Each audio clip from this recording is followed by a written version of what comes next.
পরিবারের একজন সদস্যের অনুপস্থিতি যেমন ঘরটাকে একদম ম্লান করে ফেলে, আবার তারই উপস্থিতিতে কিন্তু ঘরটা উৎসবে একদম মেতে ওঠে। কেন বললাম, পুরো ভিডিওটা দেখলেই বুঝতে পারবেন। Hello everyone, welcome to our another blog. কেমন আছেন সবাই? আশা করি সবাই ভালো আছেন। আলহামদুলিল্লাহ, আমরাও ভালো আছি। আর আমার এই ভয়েসটাকে টোটালি ইগনোর করবেন। এটা ঠিক সুস্থ হতে না হতেই আবার আমার অসুস্থতা শুরু হয়ে গেল। দুদিনের জ্বর ভালো কথা, তারপর শুরু হলো কাশ। আর কাশের তীব্রতা এত পরিমাণ ছিল যে আমার শ্বাসকষ্টের মতো হয়ে যাচ্ছিল। আমি লিটারালি অনেক ভয় পেয়ে গেছি। মানে আল্লাহর কাছে জাস্ট দোয়া করতেছিলাম যে আল্লাহ তুমি একটু সুস্থ করে দাও। মানে হাড়ে হাড়ে ফিল করতেছিলাম যে সুস্থতা আল্লাহর কত বড় একটা নেয়ামত। তো আল্লাহ আসলে কথা শুনছে, কিছু ভালো ফিল করছি এখন। তারপরও প্রচুর পরিমাণে কাশি আছে, মানে গলার অবস্থা তো খুবই খারাপ। কিন্তু মনে হচ্ছিল যে এই ভিডিওগুলো করে রাখছি, এগুলো তো ভয়েস না দিলে আসলে এগুলো থেকেই যাবে এভাবে।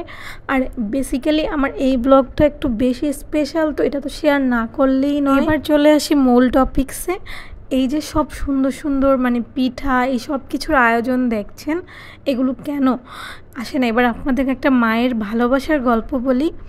আপু থাকে হচ্ছে বাহিরে, যেহেতু বাংলাদেশে আসবে বেশ 3 দিন ধরে আমার চাচি শাশুড়ি, আপু হচ্ছে আমার ননাস। আমার চাচি শাশুড়ি, আমি 3 দিন তাকে ননস্টপ রান্না করে দেখি। আমি যখনই তার বাসায় যাই তখনই রান্না করে, তখনই কিছু না কিছু বানাচ্ছিল।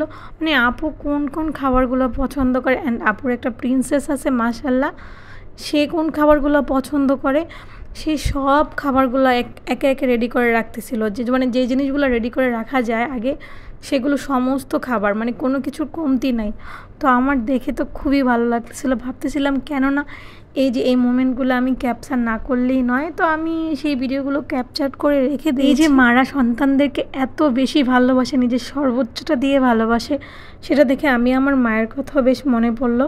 আমার মাও সেম আমার জন্য এভাবেই সব খাবার রেডি করে রেখে দেয় আমি যাওয়ার আগে। আর এই যে সব সুন্দর ডেকোরেশন দেখছেন, এগুলো সব হচ্ছে আপুকে ওয়েলকাম জানানোর জন্য। আপু আসলে জানে না, তো এটা দেখলে আশা করি খুশি হয়ে যাবে।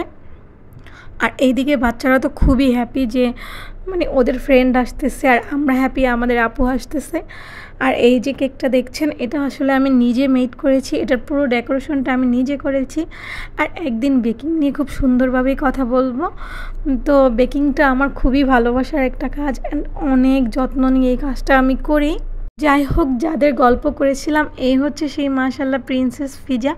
ও বুঝতে পেরেছিল যে এই কেকটা ওদের জন্যই মেড করা হয়েছে, ও অনেক খুশি হয়ে গেছে। আর শেষে সবাই মিলে কেক কাট করলাম, আর আমাদের দিনটা খুবই ভালো কেটেছিল। তো আমাদের আজকের ব্লগ আর বেশি দীর্ঘায়িত করব না। সবাই ভালো থাকবেন, সুস্থ থাকবেন, আমাদের জন্য দোয়া করবেন। আপনাদের জন্য দোয়া রইল। আসসালামু আলাইকুম সবাইকে।